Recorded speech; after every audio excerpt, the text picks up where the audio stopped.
Assalamualaikum warahmatullahi wabarakatuh.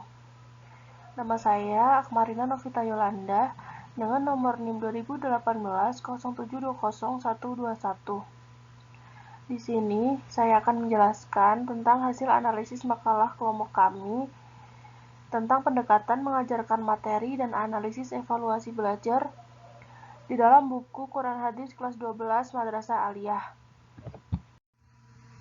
Jika pemakalah ataupun penulis mengajarkan materi-materi Quran Hadis yang ada, maka akan menggunakan pendekatan scientific learning sebagaimana yang telah ditetapkan dalam kurikulum 2013. Pendekatan saintifik sesuai dengan kurikulum 2013 yaitu memiliki tujuan agar peserta didiknya itu dapat mengetahui, memahami, mengamati, menanya, mengkomunikasikan, mencoba, dan juga mempraktikkan apa yang telah dipelajari. Selanjutnya, ada hasil analisis sesuai dengan pendekatan scientific learning. Jika dilihat dari analisis semua bab dari buku Quran Hadis kelas 12, maka buku tersebut sudah menerapkan pendekatan scientific learning kepada peserta didiknya.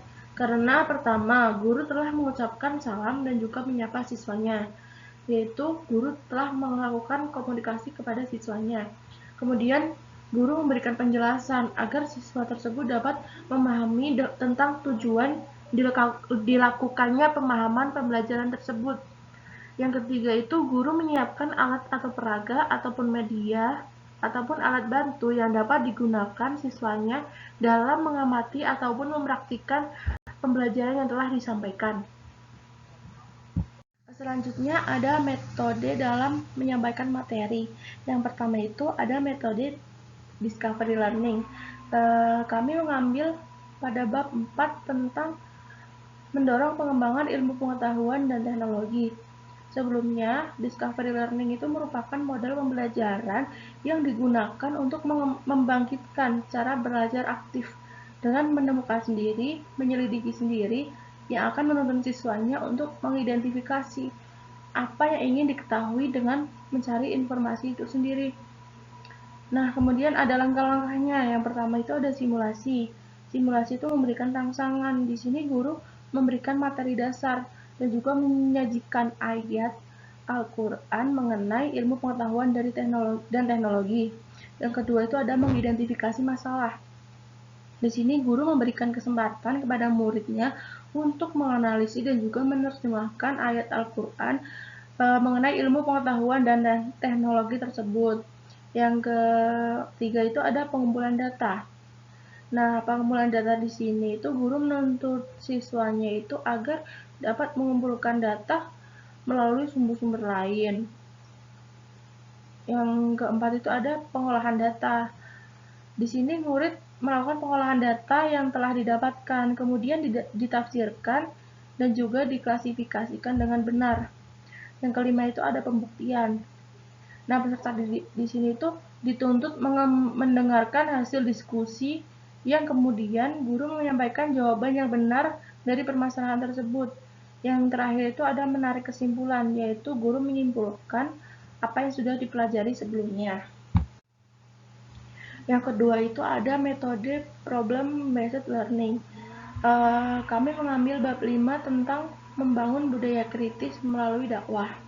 Sebelumnya, metode problem based learning itu merupakan model pembelajaran yang dapat mendorong siswanya untuk meningkatkan keterampilan yang dibutuhkan. Nah, model ini itu yang menyajikan suatu masalah yang nyata bagi siswanya agar siswa tersebut melakukan penyelidikan dan diterapkan dengan menggunakan pendekatan pemecahan masalah. Langkah-langkahnya itu yang pertama ada orientasi peserta didik pada masalah. Nah, di sini guru menjelaskan apa sih tujuan dari pembelajaran yang akan dilakukan, kemudian memberikan suatu fenomena, yaitu agar mengajak siswanya untuk mencermati, menganalisis sebagai bahan renungan pada siswanya. Yang kedua itu ada mengorganisasi peserta didik. Pada sesi ini, guru membagi peserta didik menjadi beberapa kelompok. serta membantu mengidentifikasi masalah tersebut. Yang ketiga itu ada membimbing penyelidikan individu maupun kelompok. Yang keempat itu ada mengembangkan dan menyajikan hasil. Guru memberikan penjelasan, tambahan, dan juga penguatan yang terkait pada masalah tersebut.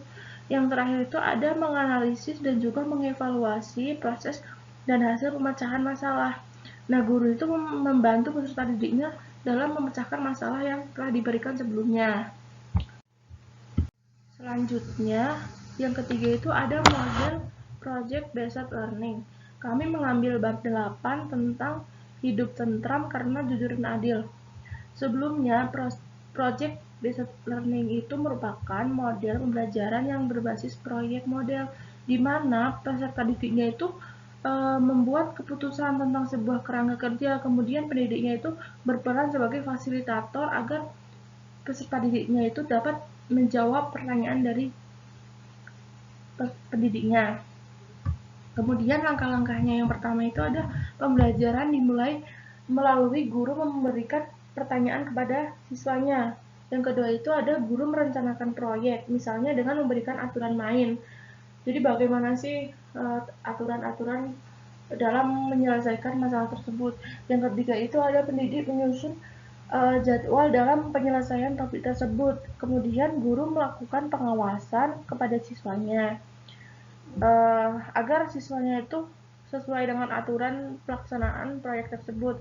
Yang kelima itu ada guru melakukan penilaian terhadap hasil kerjanya. Nah, penilaian ini tuh dinilai dengan siswa per kelompok maju dengan untuk mempresentasikan hasil kerjanya. Kemudian guru melakukan evaluasi, yaitu memberikan evaluasi terhadap pembelajaran yang telah dilaksanakan. Kemudian ada kesesuaian dengan kebutuhan siswa.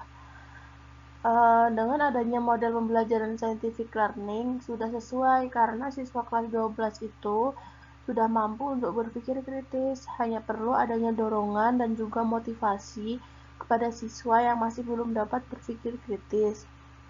Yang kedua itu untuk model pembelajaran discovery learning juga sudah sesuai, di mana siswa itu sudah dapat berpikir mandiri, kreatif, serta sudah dapat melakukan identifikasi melalui pengawasan guru. Kemudian untuk model problem based learning dan juga model project based learning juga sudah sesuai karena siswa kelas 12 itu juga sudah mampu untuk berpikir kritis dalam memecahkan masalah yang diberikan oleh gurunya. Kemudian ada analisis evaluasi belajar.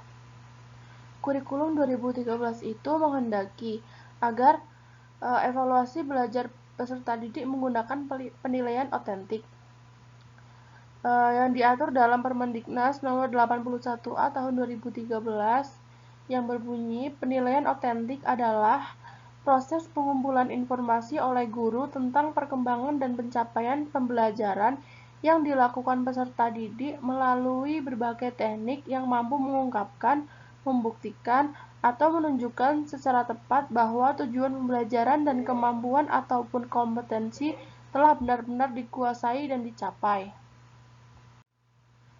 Selain itu, kurikulum 2013 menggunakan teori pendekatan saintifik sebagai proses pembelajarannya. Pendekatan saintifik itu ditujukan untuk memberikan pemahaman kepada peserta didik dalam mengenal, memahami berbagai materi pembelajaran dengan menggunakan pendekatan ilmiah dan berbagai informasi yang mereka peroleh.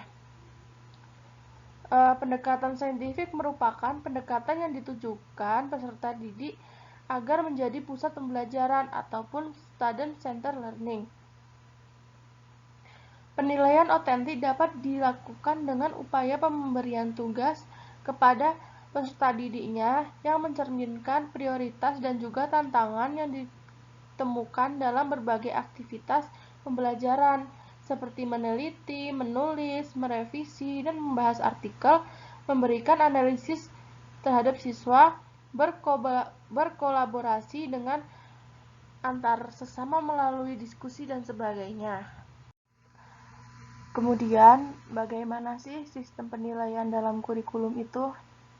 Jadi, sistem penilaian yang digunakan dalam kurikulum itu mencangkup aspek sikap, pengetahuan, dan keterampilan, serta diharapkan guru dan peserta didik dapat memanfaatkan teknologi yang ada sekarang ini dengan baik sebagai sarana pembelajaran. Kemudian, hasil analisis evaluasi belajar. Di dalam buku Guru Pelajaran Al-Quran Hadis di Madrasah Aliyah kelas 12, guru sudah menerapkan beberapa ketentuan yang digunakan dalam teori pendekatan saintifik dan penilaian yang bersifat otentik sesuai dengan kurikulum 2013. Dalam proses pembelajaran dilakukan diskusi seperti dibagi menjadi beberapa kelompok dan diberikan tugas untuk berdiskusi sesuai dengan tema yang telah ditentukan.